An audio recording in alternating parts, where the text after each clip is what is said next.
Let's get this part squared away right up front. Jalen Williams is an all-star. Full stop, flat out, period, the end. JDub, all-star. That makes sense to me.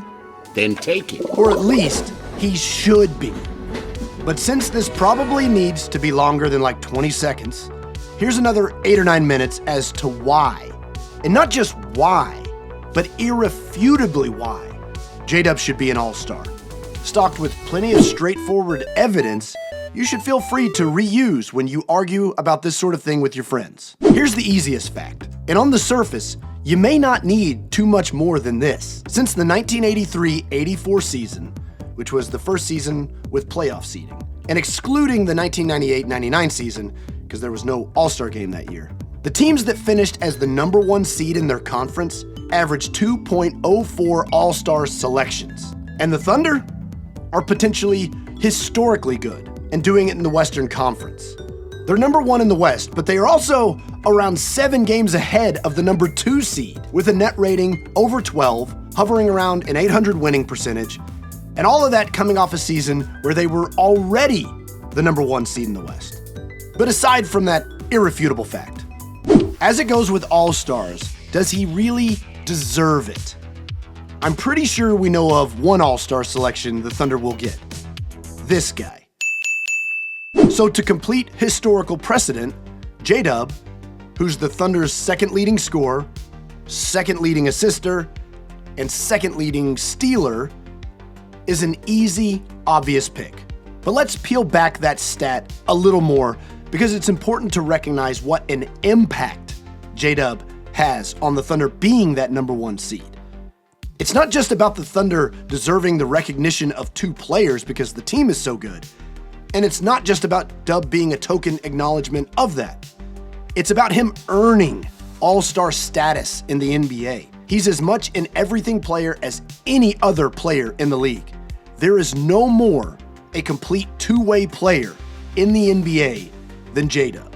There's been some talk about Dub's efficiency slipping this season, but consider, here's the list of players in the NBA this season scoring 21 points or more a game on at least 48, 36, 80 shooting splits.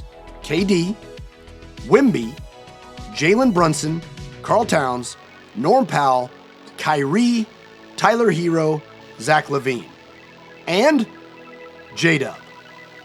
But really, the only reason it even seems like Dub's efficiency has slipped, and I'm doing air quotes, is because of the ridiculous standard he set for himself last season as a 54, 43, 81 split guy. There's an extremely good case in retrospect that Dub should have been an all-star last season too, especially given how good the Thunder were and how impactful he was then. But as a second-year player, sometimes there's an earn your stripes mentality that exists with these sorts of things. So consider last season the stripe earning. Because this season, his scoring is up, his assists are up, his blocks are up, his steals are up, his rebounds are up, and the Thunder's wins are up. He's unstoppable. All of them, career highs basically across the board. Dub is a better player than he was a year ago, and it's all within his personal evolution as a player. He's asserting himself more, staggering minutes with Shea, and learning how to be a primary option in a lot of different lineup combinations. Since his rookie year, he's been encouraged to be more aggressive, and sometimes when you're trying to tilt your mindset that way, it can result in a little more variability in your standard efficiency numbers, because you're going to naturally be taking some higher degree of difficulty shots, because you've proven both that A, you're capable and can make them, and B, that to get more shots up, you're probably going to have to take some harder ones. He's still one of the top mid-range players in the NBA, hitting better than 50% from 10 to 14 feet and 45% from 15 to 19 feet. Altogether, from 8 to 16 feet, 53%. Top-tier midi shooting. He's a true 3-level scorer with an ability to get to the rim or to step back and create his own three, and with it, an extremely willing and gifted passer, particularly with big man Isaiah Hartenstein, who Dub provides the bulk of Hartenstein's lobs. He remains one of the best fourth quarter scorers in the NBA, though One major problem with those numbers this season, which are way down in comparison to last season, he's been playing a lot less in fourth quarters this season because OKC has won so many games so comfortably. But still, he's 50% from the floor in clutch time, 60% from three, and is double digits in a positive in the plus minus in clutch situations. And you've seen it in big spots where he took over games, like in Orlando or in Miami the night after that, or in other game-winning impact plays, like this unreal chase down block against the Knicks, where I'm pretty sure he ran like a 4.440. And something to keep in mind, another all-star level player in Chet Holmgren went down with an injury only a couple of weeks into the season. And OKC maintained its initial level of play with Dub starting as its center, and then has endured this stretch not only because SGA has been at an MVP level, but because Dub has also elevated himself as a true second star. And it's beyond just the well-rounded offensive play. It's that Dub is as much a catalyst behind OKC's top-ranked defense as anyone. His versatility, he guards everyone 1 through 5, along with his ability to straight up just take the ball from people.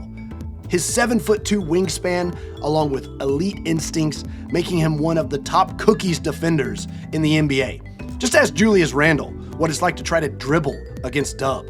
Dub decided he was going to take it from Randle, and so that's what Dub did. The Thunder lead the league in steals by a comically wide margin, with Dub second on the team in them. He's 5th in the league in steals and 10th in the league in deflections. There are a lot of reasons why the Thunder are such a defensive monster, but Dub is at the very top of those reasons. Which again, he's not some specialist making that kind of defensive impact.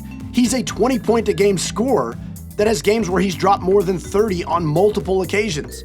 The list of players in the NBA scoring 20 points a game with the kind of steals and deflection numbers that Dub has is extremely short. There's a reason Dub is top 20 in the league in win shares. So, back to our original stat. Number 1 seeds are supposed to get 2 selections. All-star voting can sometimes be tricky because factoring in team success with individual excellence gets a little blurry. But there's a reason the precedent has been set for almost 50 years on this. Because when you're the best team, there's a pretty obvious reason for it. You've got great players. And as it stands now, if you just went with the classic all-star picks, you're telling me 9 of those spots would be occupied by players in the play-in or just outside of the postseason picture altogether, ignoring one of a potentially historically great number 1 seed in the West? As we've seen with how Christmas Day games were selected, and the Thunder inexplicably being left off that slate, sometimes voting or perception can lag in real time. We can lean on what was done in the past rather than see what's actually happening right in front of you. Only 7 times in NBA history has a player averaging what Dub is in points, assists, rebounds, and steals not made the All-Star game. And that list includes Magic Johnson's 2nd season, Clyde Drexler's 4th season, Chris Webber's 3rd season, and Michael Jordan in 1994-95, because that's the year he returned to the NBA and only played in 17 total games. So basically, in every case, a player averaged those numbers what Dub is, and didn't make the All-Star game, they made it the following season. Because people can be behind the curve and wait for something to become obvious to the masses before recognizing what is already true. Jalen Williams isn't an All-Star next year or the next year, or down the line like some are saying. He's an All-Star right now.